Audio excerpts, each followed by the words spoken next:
ਮਰੀਮ ਨਵਾਜ਼ ਨੇ press conference ਕਰਕੇ ਉਹ ਕੱਟਾ ਖੋਲ ਦਿੱਤਾ ਹੈ ਜਿਹੜਾ ਹੁਣ ਸ਼ਰੀਫ ਖਾਨਦਾਨ ਨੂੰ ਹੀ ਟੱਕਰਾਂ ਮਾਰਨ ਦੇ ਮੂਡ ਵਿੱਚ ਨਜ਼ਰ ਆ ਰਿਹਾ ਹੈ। ਆਪਣੀ ਪ੍ਰੈਸ ਕਾਨਫਰੰਸ ਵਿੱਚ ਮਰੀਮ ਨਵਾਜ਼ ਨੇ ਇਹਤਸਾਬ ਅਦਾਲਤ ਦੇ ਮੁਅੱਜ਼ਜ਼ ਜੱਜ ਅਰਸ਼ਦ ਮਲਕ ਹੋਰਾਂ ਤੇ ਇਲਜ਼ਾਮ ਲਾਇਆ ਕਿ ਉਹਨਾਂ ਨੇ ਨਵਾਜ਼ शरीफ ਨੂੰ सजा देने वाला फैसला किसी दबाव के तहत किया है।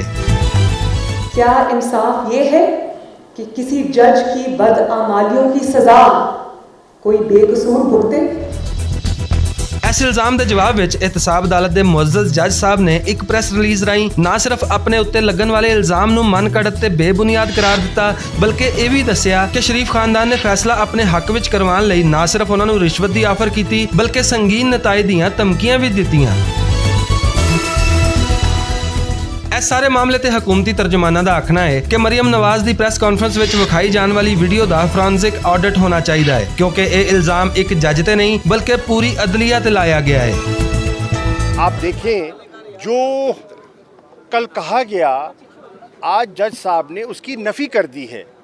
अब इसका मुनासिब तरीका तो यही है जैसे कि हमारी एडवाइज़र साहिबा ने कहा कि इसका एक फोरेंसिक ऑडिट करा लिया जाए और हकायक सामने आ जाएंगे।